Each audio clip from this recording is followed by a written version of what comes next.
Welcome back to Sports Hot Media. I am live from US Bank Stadium here in Minneapolis, Minnesota. I have the pleasure to speak with Ed Mangan, who is the NFL Field Director working with the NFL. Ed, talk to me specifically about your duties associated with managing fields and things of that nature. What does it specifically entail?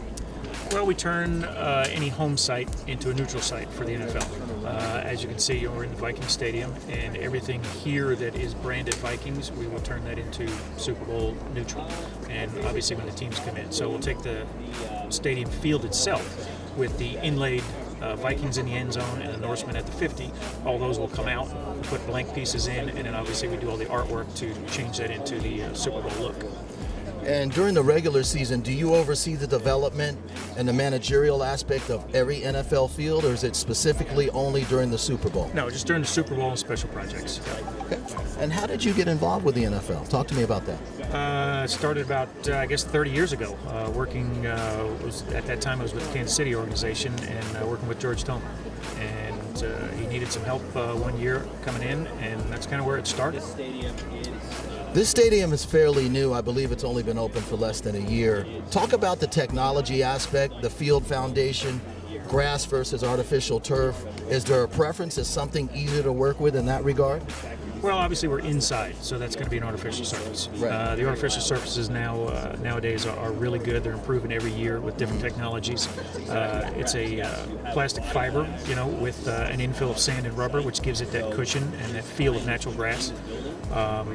There's really a different aspect compared to a natural grass field. Obviously, if we'd be outside, we'd be natural grass. But with the two surfaces, this makes it a little bit easier for the traffic level and the traffic load that we put on it for a Super Bowl. There's a lot of rehearsals for the pregame show, the halftime show, the postgame show, so that kind of takes a little bit of edge off of it. You still got to be careful of how much you put out there, but at least you don't have to worry about the field actually turning over on you. Oh, no. So I'm assuming because it's a dome stadium, it's less problematic for you and your staff in terms of inclement weather, things of that nature. You use it to your advantage when you're indoors. Well, we do, and obviously, you see the weather outside. If we had to deal with outside, we had a little bit different. Now, a couple of years ago in New York, we were outside. It was an artificial surface, but we were still outside. So all the artwork and everything that we had to do, we had to tint it and heat it and protect it from the elements outside. But, with this being an inside building, it makes it a little easier.